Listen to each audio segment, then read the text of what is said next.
ഒരു കാലത്ത് ന്യൂയോർക്കിലെ തെരുവുകളിൽ അവന്റെ പേര് കേട്ടാൽ ആളുകൾ ഭയന്നിരുന്നു.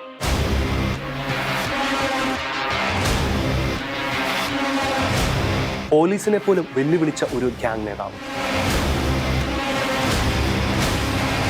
മറ്റുള്ളവരിൽ ഭയം വിതയ്ക്കുന്നതിൽ സന്തോഷം കണ്ടെത്തിയ ഒരാൾ. പക്ഷേ ഒരിക്കൽ അതേ മനുഷ്യൻ ആയിരക്കണക്കിന് ആളുകൾക്ക് മുന്നിൽ നിന്ന് ഒരു കാര്യം പറയുവാൻ തുടങ്ങി. യേശു നിങ്ങളെ സ്നേഹിക്കുന്നു. എന്താണ് സംഭവിച്ചത്? എങ്ങനെയാണ് ബാല്യത്തിൽ തന്നെ സ്നേഹവും സുരക്ഷിതത്വവും നഷ്ടപ്പെട്ട ഒരു കുട്ടി പിന്നീട് ന്യൂയോർക്കിലെ ഏറ്റവും ഭയപ്പെടുത്തുന്ന തെരുവ് ഗുണ്ടകളിൽ ഒരാളായി മാറിയത്? എങ്ങനെയാണ് അതേ മനുഷ്യന്റെ ഹൃദയത്തിൽ ഒരു ദിവസം ക്ഷമയും കരുണയും സ്നേഹവും നിറഞ്ഞത്? അതിലും അത്ഭുതകരമായ മറ്റൊരു ചോദ്യം, അവനെ മാറ്റിയത് എന്തായിരുന്നു? മനുഷ്യർക്ക് മാറ്റാനാകില്ലെന്ന് തോന്നിയ ഒരു ജീവിതത്തെ ദൈവം എങ്ങനെ മാറ്റിമറിച്ചു? ഒരിക്കൽ തെരുവുകൾ ഭയന്നിരുന്ന ആ മനുഷ്യൻ പിന്നീട് അതേ തെരുവുകളിൽ നിന്ന് സുവിശേഷം പ്രസംഗിച്ചു. 9-ാം വയസ്സിൽ ആത്മഹത്യക്ക് ശ്രമിച്ച അച്ഛനമ്മമാർക്ക് പോലും വേണ്ടാത്തവനായി ജീവിച്ച് ഒടുവിൽ അധോലാക സംഘങ്ങളെ വരെ വിറപ്പിച്ച ഗുണ്ടയായി മാറിയ, മറ്റുള്ളവരുടെ ജീവിതത്തിൽ ഭയം വിതച്ചവൻ പിന്നീട് ആയിരക്കണക്കിന് മനുഷ്യരുടെ ജീവിതത്തിൽ പ്രത്യാശയുടെ സന്ദേശമായി മാറി. അവന്റെ പേര് നിക്കി ക്രൂസ്. തെരുവുകളുടെ ബില്ലി ഗ്രഹാം എന്ന് വാൾ സ്ട്രീറ്റ് ജേണൽ വിശേഷിപ്പിച്ച നിക്കി ക്രൂസ്. അത്ഭുത മാനസാണ്. ഈ കഥ ആരംഭിക്കുന്നത് ന്യൂയോർക്കിലെ തെരുവുകളിൽ നിന്നല്ല, 9 വയസ്സുകാരനായ ഒരു കുട്ടിയുടെ തകർന്നു പോയ ബാല്യത്തിൽ നിന്നാണ്. ഇനി ജീവിക്കേണ്ട, ഇങ്ങനെ ജീവിതം തുടരുന്നതിൽ യാതൊരു അർത്ഥവുമില്ല, അതുകൊണ്ട് മരിക്കുക തന്നെ. കഠിനമായ ഇത്തരമൊരു തീരുമാനമെടുക്കുമ്പോൾ അവന് വെറും 9 വയസ്സായിരുന്നു പ്രായം. പക്ഷേ അവന്റെ തീരുമാനം തെറ്റിപ്പോയി. ആത്മഹത്യക്കായി സ്വയം കുടുക്കിട്ട അവനെ കണ്ട് സഹോദരൻ ഉറക്കെ നിലവിളിക്കുകയും ആരൊക്കെയോ ഓടിക്കൂടി അവനെ ജീവിതത്തിലേക്ക് തിരികെ കൊണ്ടുവരികയും ചെയ്തപ്പോൾ അവൻ ജീവിതത്തിലേക്ക് തിരികെ വന്നു. അവന് വേണ്ടാത്ത അവന്റെ ജീവിതത്തിലേക്ക് തന്നെ. നിന്നെക്കുറിച്ച് ഒരു പദ്ധതി എൻ്റെ മനസ്സിലുണ്ട്, നിന്റെ നാശത്തിനല്ല ക്ഷേമത്തിനുള്ള പദ്ധതിയാണിത് എന്ന ജെറമിയ പ്രവാചകന്റെ വാക്കുകൾ ആ പയ്യന്റെ ജീവിതത്തിൽ നിവർത്തിക്കപ്പെടുന്നതിന് വേണ്ടിയായിരുന്നു അതൊക്കെയും സംഭവിച്ചത്. 1938 ഡിസംബർ 6-ാം തീയതി പ്യൂട്ടോറിക്കോയിലെ ലാസ് പീഡ്രാസിലാണ് നിക്കി ക്രൂസിന്റെ ജനനം. 11 മക്കളിൽ ഒരുവനായിരുന്നു നിക്കി. വലിയ കുടുംബം സന്തോഷകരമായ കുടുംബമാണെന്നാണ് നാം പൊതുവെ പറയുന്നത്. അതങ്ങനെ തന്നെയാണ് താനും. പക്ഷേ മക്കൾക്ക് ആവശ്യമായി നൽകുവാൻ മാതാപിതാക്കൾ പരാജയപ്പെടുമ്പോൾ വലുതെന്നോ ചെറുതെന്നോ ഭേദമില്ലാതെ കുടുംബങ്ങളിൽ അസന്തുഷ്ടിയും അസമാധാനവും നിറയും. മക്കൾ അവഗണിക്കപ്പെട്ടവരും തിരസ്കരിക്കപ്പെട്ടവരുമാകുമ്പോൾ അത് അവരിൽ ഏൽപ്പിക്കുന്ന ആഘാതങ്ങൾ വലുതായിരിക്കും. ഉത്തരവാദിത്ത പൂർണ്ണകമായ പാരന്റ്ഹുഡ് മക്കളുടെ സ്വഭാവ വളർച്ചയിൽ നിർണായക പങ്ക് വഹിക്കുന്നുണ്ട് എന്ന് ചുരുക്കം. പല മക്കളുടെയും ജീവിതം പാളിപ്പോകുന്നത് ശരിയായ കുടുംബാന്തരീക്ഷത്തിൽ അവർ വളർന്നു വരാത്തതുകൊണ്ടാണ്. ഈ പൊതു തത്വം നിക്കിയുടെ ജീവിതത്തിലും ബാധകമാണ്. നിക്കിയുടെ മാതാപിതാക്കൾ ആഭിചാരക്രിയയുമായി ബന്ധമുള്ളവരായിരുന്നു. അച്ഛൻ ഒരു സാത്താനിക പുരോഹിതനായിരുന്നു. അമ്മയാവട്ടെ മാന്ത്രിക വിദ്യയും മറ്റു അനുഷ്ഠാന കലകളുമൊക്കെ പരിചയമുള്ള വ്യക്തി. അവർക്ക് മക്കളെ സ്നേഹിക്കുവാനോ കൃത്യമായ രീതിയിൽ വളർത്തുവാനോ കഴിഞ്ഞിരുന്നില്ല. മാത്രവുമല്ല, ദമ്പതികൾ നിത്യവും പരസ്പരം കലഹിച്ചിരുന്നവരുമായിരുന്നു. മാതാപിതാക്കളുടെ ദേഷ്യവും വെറുപ്പും തീർക്കുവാനുള്ള ഉപകരണമായി ഏറ്റവും കൂടുതൽ മാറിയത് നിക്കിയായിരുന്നു. മാതാപിതാക്കൾ ശാരീരികമായും മാനസികമായും അവനെ ഉപദ്രവിച്ചിരുന്നു. മാതാപിതാക്കളിൽ നിന്ന് സ്നേഹം മാത്രം കൊതിച്ച, വാത്സല്യം ആഗ്രഹിച്ച അവന് കിട്ടിയതാകട്ടെ തിരസ്കരണവും നിന്ദനവും പീഡനങ്ങളും മാത്രം. ഒരു ദിവസം അവന്റെ അമ്മ അവനോട് തുറന്നടിച്ചു പറഞ്ഞു, നീ ജനിച്ചത് തന്നെ ഒരു ശാപമാണ്, നീ സാത്താന്റെ സന്തതിയാണ്. അമ്മ പലപ്പോഴും എന്നെ അടിച്ച് ബോധരഹിതനാക്കുമായിരുന്നു. എന്തുകൊണ്ടാണ് എൻ്റെ അമ്മ എന്നോട് ഇത്തരം ക്രൂരതകൾ ചെയ്യുന്നത് എന്നൊരു വിഷമം അക്കാലത്ത് ഉണ്ടായിരുന്നു. പക്ഷെ പിന്നീട് എനിക്ക് മനസ്സിലായി, ഞാനൊരു മന്ത്രവാദിനിയുടെ ഗർഭപാത്രത്തിലാണ് ജനിച്ചതെന്ന്. എൻ്റെ പിതാവ് എന്നെ നഗ്നനാക്കി പ്രാവുകളുടെ കൂട്ടിലേക്ക് എന്നെ വലിച്ചെറിയുമായിരുന്നു. എൻ്റെ അമ്മയെ പിശാച് പിടികൂടുന്നത് ഞാൻ പലപ്പോഴും കണ്ടിട്ടുണ്ട്. അപ്പനും അമ്മയും പിശാചിൻ്റെ സ്വാധീനത്തിലായിരുന്നപ്പോൾ അവർ മൃഗങ്ങളുടെ രക്തം കുടിക്കുന്നതും മറ്റും ഞാൻ കണ്ടിട്ടുണ്ട്. തൻ്റെ ബാല്യകാലത്തെ നിറമില്ലാത്ത ഓർമ്മകൾ നിക്കി ക്രൂസ് പങ്കുവച്ചത് അങ്ങനെയാണ്. പാവം കുട്ടിയെന്ന് സഹതപിക്കുവാനേ അത് കേൾക്കുമ്പോൾ നമുക്കും തോന്നും. സിനിമകളിലും കഥകളിലുമൊക്കെ മാതൃത്വം എന്നത് മഹനീയ പദമായി വാഴ്ത്തപ്പെടുമ്പോൾ അമ്മമാരെല്ലാം സ്നേഹത്തിൻ്റെ പൊന്നമ്മമാരായി ചിത്രീകരിക്കപ്പെടുമ്പോഴാണ് അതിൽ നിന്ന് വളരെ വിഭിന്നമായ അമ്മ അനുഭവം നിക്കിന് ഉണ്ടാകുന്നത്. അമ്മയുടെ വാക്കുകളും പ്രവൃത്തികളും ചേർന്ന് അവൻ്റെ ഹൃദയത്തെ കുത്തി മുറിവേൽപ്പിച്ചു. ഒരിക്കലും ഉണങ്ങാത്ത മുറിവാണ് അത് അവനിൽ സൃഷ്ടിച്ചതും. താൻ ആർക്കും വേണ്ടാത്തവനാണെന്നും തന്നെ ആർക്കും ഇഷ്ടമില്ലെന്നും തരത്തിലുള്ള നിരവധിയായ അനുഭവങ്ങളിലൂടെ അവൻ തിരിച്ചറിയുകയായിരുന്നു. 9-ാം വയസ്സിൽ സ്വന്തം ജീവിതം എറിഞ്ഞുടയ്ക്കുവാൻ അവൻ തീരുമാനമെടുത്തതിന്റെ പശ്ചാത്തലം ഇതൊക്കെയായിരുന്നു. ഇവിടെ മാതാപിതാക്കൾ ശ്രദ്ധിക്കേണ്ട ഒരു കാര്യമുണ്ട്. തങ്ങളുടെ ദേഷ്യം തീർക്കുവാനുള്ള ഉപകരണങ്ങളല്ല മക്കൾ. വായിൽ തോന്നുന്നത് എന്തും വിളിച്ചു പറയുവാനുള്ളവരുമല്ല അവർ. ദേഷ്യം കൊണ്ട് പലതും പറയുന്ന മാതാപിതാക്കൾ കുറച്ചു കഴിയുമ്പോൾ അതൊക്കെയും മറന്നുപോകും. എന്നാൽ അതിന് ഇരയാകേണ്ടി വരുന്ന മക്കളുടെ മനസ്സിൽ അതൊന്നും ഒരിക്കലും മാഞ്ഞു പോവുകയില്ല. നിക്കിയുടെ ജീവിതത്തിൽ സംഭവിച്ചത് അതാണ്. മാതാപിതാക്കൾ എന്ന നിലയിൽ മക്കളെ വളർത്തുവാനും തളർത്തുവാനും ഒന്നുപോലെ കഴിയുമെന്ന കാര്യം മറക്കരുത്. വീട് അഭയമാകാത്ത നിക്കി 15-ാം വയസ്സിൽ ന്യൂയോർക്കിലേക്ക് അയക്കപ്പെട്ടു. അവിടെ അവന്റെ ബന്ധുക്കളുണ്ടായിരുന്നു. ഇനിയുള്ള കാലം തങ്ങൾക്ക് ഭാരമാകാതെ നിക്കി അവിടെ കഴിയട്ടെ എന്നായിരുന്നു മാതാപിതാക്കളുടെ തീരുമാനം. പ്രതീക്ഷകളോടെയാണ് നിക്കി ന്യൂയോർക്കിലേക്ക് വണ്ടി കയറിയത്. പുതിയ ദേശം തന്നെ സ്വീകരിക്കുമെന്നും തനിക്ക് അവിടെ സ്നേഹിക്കുവാനും സ്നേഹിക്കപ്പെടുവാനും അവസരങ്ങളേറെ ഉണ്ടാകുമെന്നും നിക്കി പ്രതീക്ഷിച്ചു. പക്ഷെ സംഭവിച്ചത് അതിന് വിരുദ്ധമായിട്ടായിരുന്നു. ന്യൂയോർക്ക് നഗരം അന്ന് തെരുവ് ഗുണ്ടകളുടെ കുത്തരങ്ങായിരുന്നു. തെരുവുകളെ നിയന്ത്രിച്ചിരുന്നത് അവരായിരുന്നു. തിരുവാക്കി എതിർവായില്ലാത്ത കാലം. സാധാരണക്കാരുടെ ജീവിതങ്ങളെ മുതൽ കച്ചവടക്കാരുടെ സാമ്രാജ്യങ്ങളെ വരെ ഗുണ്ടകൾ വിലക്കെടുക്കുകയും തങ്ങളുടെ കാൽച്ചുവട്ടിന് കീഴിൽ ഞെരിച്ചമർത്തുകയും ചെയ്തു. കൊലപാതകങ്ങൾ സാധാരണ സംഭവങ്ങളായി മാറി. തെരുവുകളിൽ സംഘടനകൾ പതിവായി. മനുഷ്യരുടെ ആർത്തനാദങ്ങൾ കൊണ്ട് ന്യൂയോർക്ക് നഗരം ശബ്ദമുഖരിതമായി.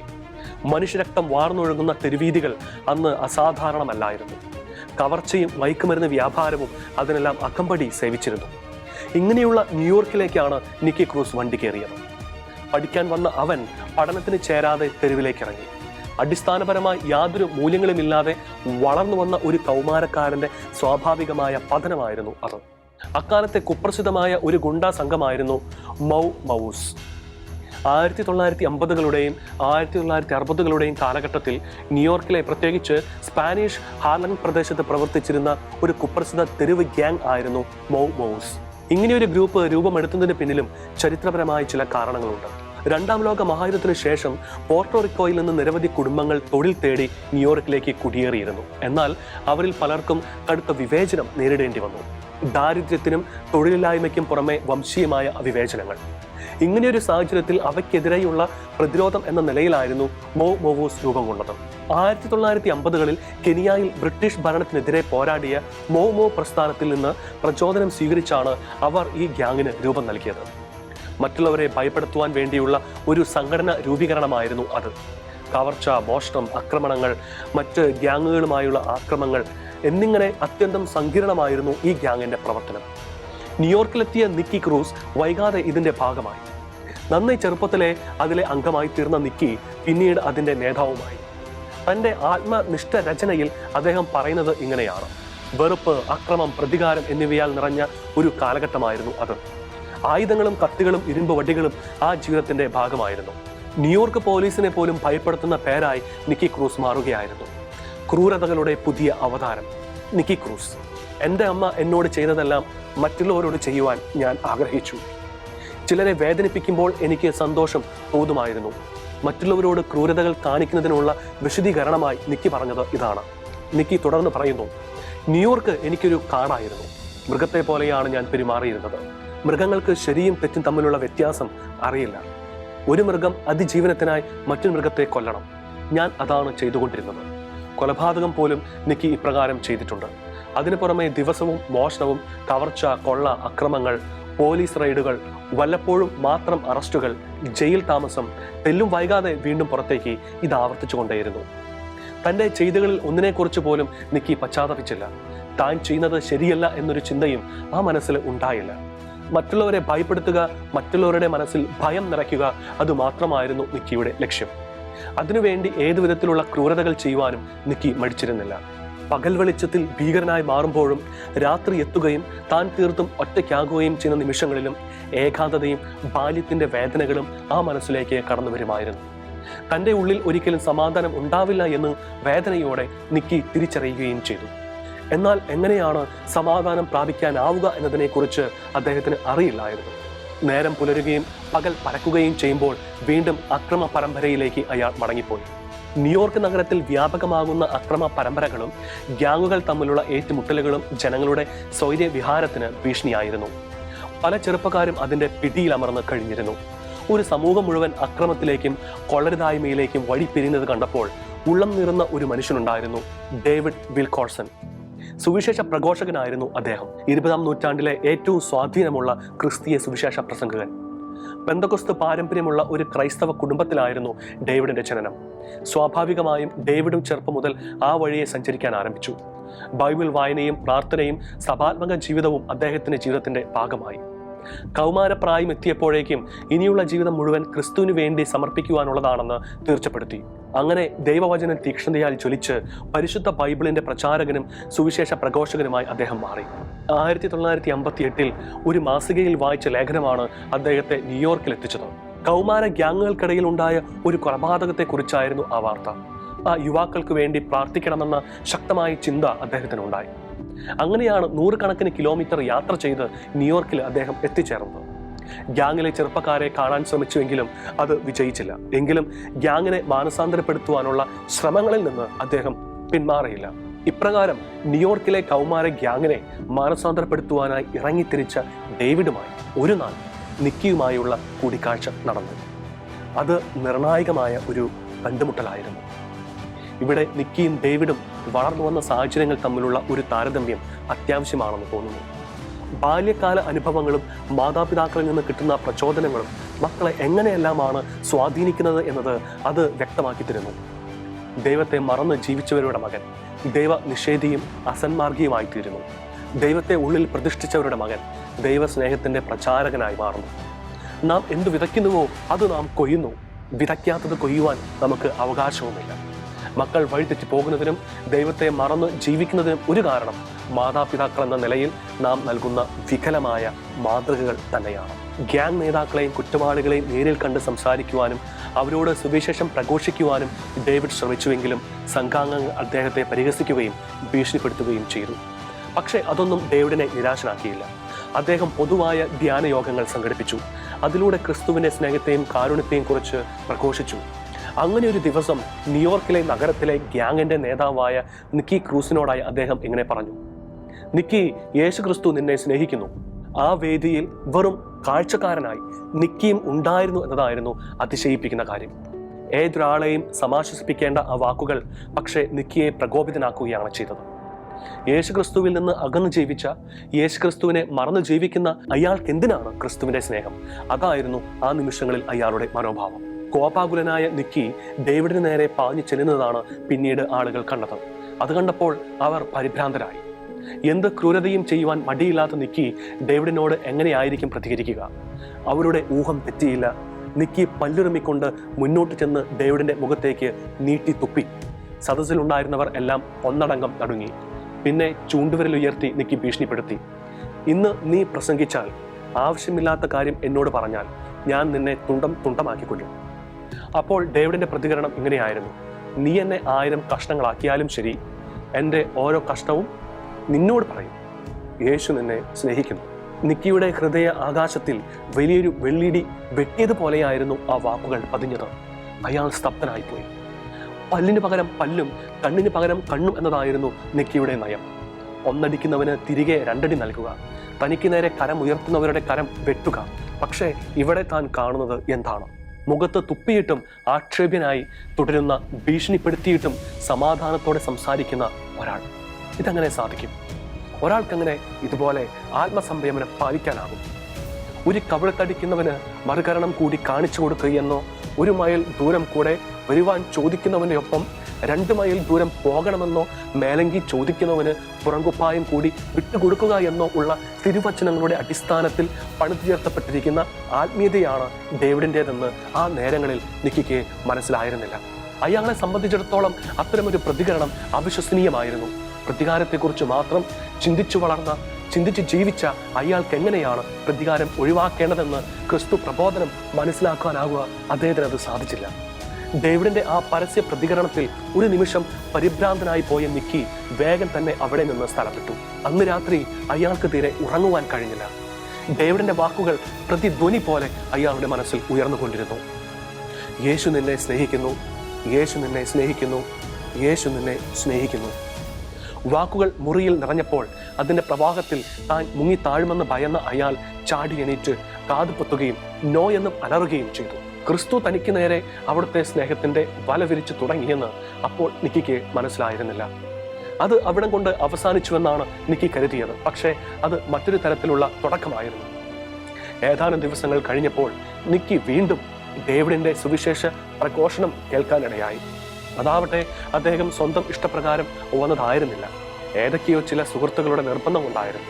ധ്യാനത്തിൽ പങ്കെടുക്കുകയായിരുന്നില്ല ഉദ്ദേശവും, മറിച്ച് ഡേവിഡിനെ അപമാനിക്കുക, പ്രോഗ്രാം കുളമാക്കുക, അതായിരുന്നു ആ സംഘത്തിന്റെ ഗൂഢലക്ഷ്യം. ഇതൊന്നും മനസ്സിലാവാതെയും മനസ്സിലായാൽ തന്നെ അതിനെയെല്ലാം അവഗണിച്ചും ഡേവിഡ് തന്റെ ശുശ്രൂഷ തുടർന്നു. ഗാന ശുശ്രൂഷകൾ, പ്രാർത്ഥന അർത്ഥനകൾ, പലപ്പോഴെല്ലാം നിക്കി ഭ്രാന്ത് പിടിച്ചവനെ പോലെ കാറുകയും കൂവുകയും ചെയ്തുകൊണ്ടിരുന്നു. അപ്പോഴാണ് ചാട്ടുളി പോലെ ഡേവിഡിന്റെ വാക്കുകൾ അദ്ദേഹത്തിന്റെ ഹൃദയത്തിൽ വീണ്ടും പതിഞ്ഞത്. നിന്റെ പാപങ്ങൾ എത്ര വലുതായാലും ദൈവത്തിന്റെ കൃപ അതിലും വലുതാണ്. അനുതപിക്കുക, ദൈവത്തിലേക്ക് തിരികെ വരിക.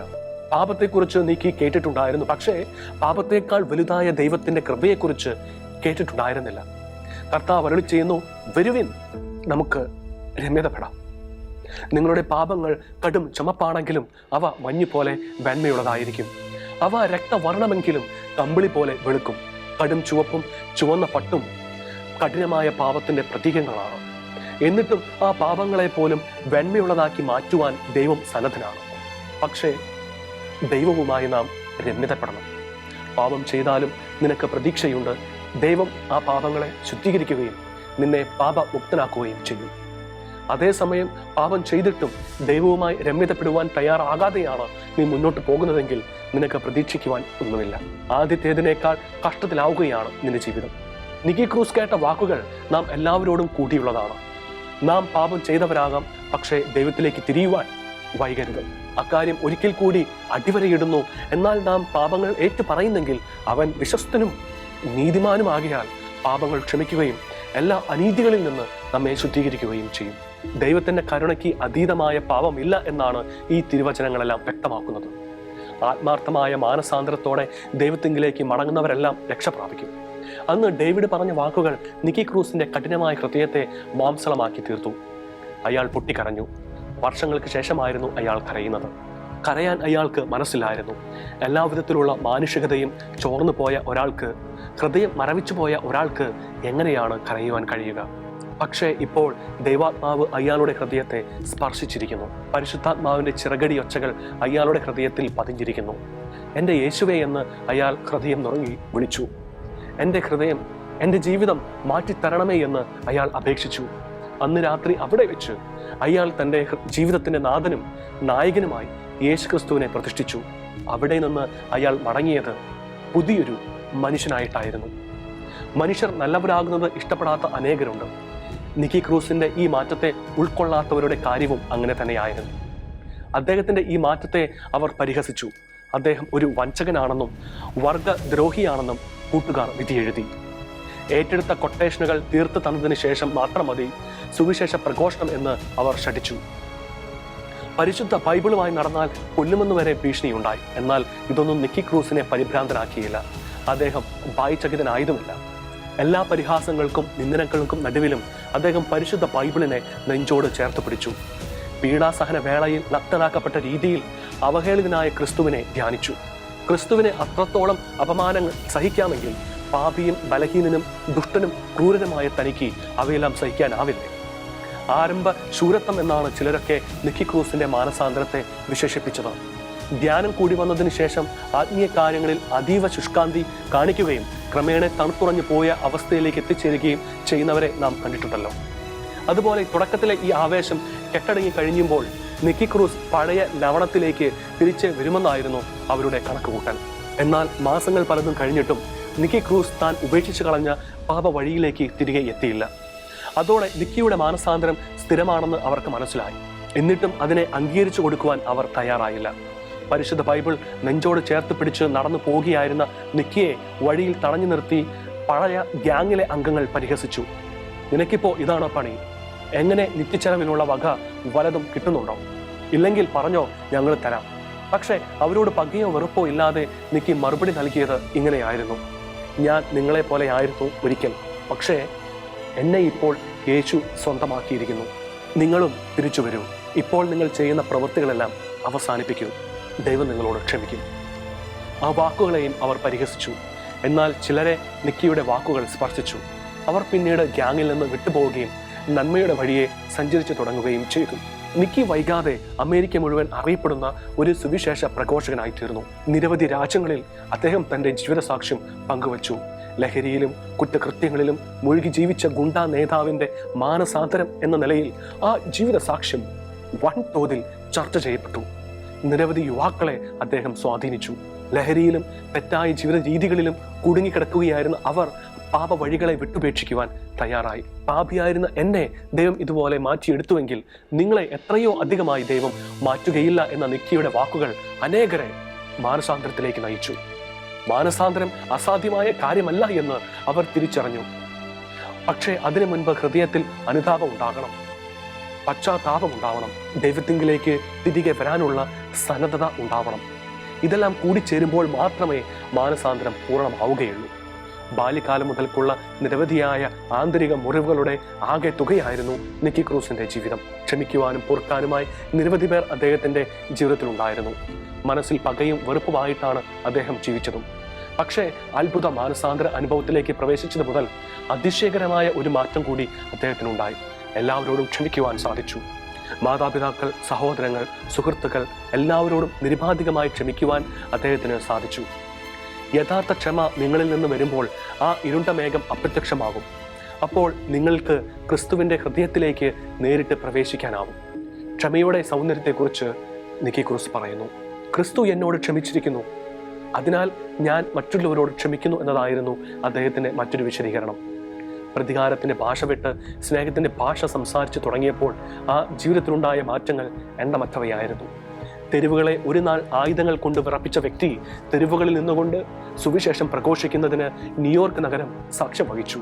ടീം ചലഞ്ച് എന്ന പരിപാടിയിലൂടെ അനേകം കൗമാരക്കാരെ യേശുവിനായി അദ്ദേഹം നേടിയെടുത്തു. എൻ്റെ സന്ദേശത്തിലൂടെ യേശുവിൻ്റെ അടുക്കിലേക്ക് ആയിരക്കണക്കിന്, ദശലക്ഷക്കണക്കിന് ആളുകളെ എത്തിക്കുവാൻ എനിക്ക് സാധിച്ചു. എന്നാൽ അതിനേക്കാളെല്ലാം എന്നെ സന്തോഷിപ്പിക്കുന്നത് എൻ്റെ മാതാപിതാക്കന്മാരെയും സഹോദരങ്ങളെയും യേശുവിൻ്റെ അടുക്കിലേക്ക് കൊണ്ടുവരുവാൻ എനിക്ക് സാധിച്ചു എന്നതാണ് നിക്കി ക്രൂസ് പറയുന്നു. 5 പതിറ്റാണ്ടുകളിലേറെയായി അദ്ദേഹം ലോകമെമ്പാടും സുവിശേഷം പ്രഘോഷിച്ചു കൊണ്ടിരിക്കുന്നു. 1968 പ്രസിദ്ധീകരിച്ചതും ലോകമെമ്പാടുമുള്ള 40-ലധികം ഭാഷകളിലേക്ക് വിവർത്തനം ചെയ്യപ്പെട്ടതുമായ 18 പുസ്തകങ്ങളുടെ രചയിതാവും കൂടിയാണ് നിക്കി ക്രൂസ്. അതിലേറ്റവും പ്രശസ്തമാണ് റൺ ബേബി റൺ. UK-യിൽ ഏറ്റവും കൂടുതൽ വിറ്റഴിക്കപ്പെട്ട 10 പുസ്തകങ്ങളിൽ ഒന്ന്. UK, ഫിൻലാൻഡ്, ഓസ്ട്രേലിയ, ന്യൂസിലൻഡ് തുടങ്ങിയ നിരവധി രാജ്യങ്ങളിലെ ഹൈസ്കൂൾ പാഠ്യപദ്ധതിയിലും ഈ പുസ്തകം ഇതിനകം മാറിയിട്ടുണ്ട്. 4 പെൺമക്കളുടെയും 10 പേരക്കുട്ടികളുടെയും പിതാവാണ് നിക്കി. ഭാര്യ ഗ്ലോറിയ കൊളറാഡോ സ്പ്രിങ്സിലാണ് ഇവർ താമസിക്കുന്നത്. മുറിയപ്പെട്ട ഒരു ആത്മാവിന് ലഭിച്ച സൗഖ്യമാണ് നിക്കി ക്രൂസിന്റെ ജീവിതം. സാത്താനികതയിൽ നിന്ന് ദൈവികതയിലേക്ക് സഞ്ചരിച്ച ഒരു മനുഷ്യനുണ്ടായ പരിണാമം. ക്രൂരതയിൽ നിന്ന് കരുണയിലേക്കും, പ്രതികാരത്തിൽ നിന്ന് ക്ഷമയിലേക്കും, നിരാശയിൽ നിന്ന് പ്രത്യാശയിലേക്കും അദ്ദേഹം നടത്തിയ അസാധാരണമായ യാത്ര. ആ യാത്രയുടെ അവസാനം അദ്ദേഹത്തിന് സംഭവിച്ചത് അത്ഭുത മാനസാന്തരമായിരുന്നു. മനുഷ്യന്റെ കഠിനമായ ഏത് ഹൃദയത്തെയും സരളമാക്കി മാറ്റുവാൻ ദൈവത്തിന്റെ ആത്മാവിന് സാധിക്കുമെന്ന വലിയ സന്ദേശമാണ് നിക്കി ക്രൂസിന്റെ അത്ഭുത മാനസാന്തരം നമ്മോട് പറയുന്നത്. എല്ലാവരോടുമായി നിക്കി ക്രൂസ് പറഞ്ഞ വാക്കുകൾ ഉദ്ധരിച്ചുകൊണ്ട് നമുക്ക് ഈ എപ്പിസോഡ് ഇവിടെ അവസാനിപ്പിക്കാം. ആഴത്തിലുള്ള വേദനയും തിരസ്കരണവും എല്ലാം ക്രിസ്തുവിന് സമർപ്പിക്കൂ. നിന്റെ ജീവിതത്തിൽ നീ കൂടുതൽ സന്തുഷ്ടനാകുവാൻ പോകുന്നു. അതെ, വേദനയും പാപങ്ങളും എന്ത് തന്നെയുമായിരുന്നു കൊള്ളട്ടെ, അതെല്ലാം ദൈവപിതാവിൻ്റെ കരങ്ങളിലേക്ക് കൊടുക്കാം. അപ്പോൾ നമ്മുടെ ഹൃദയങ്ങളിൽ സന്തോഷവും സമാധാനവും നിറയും.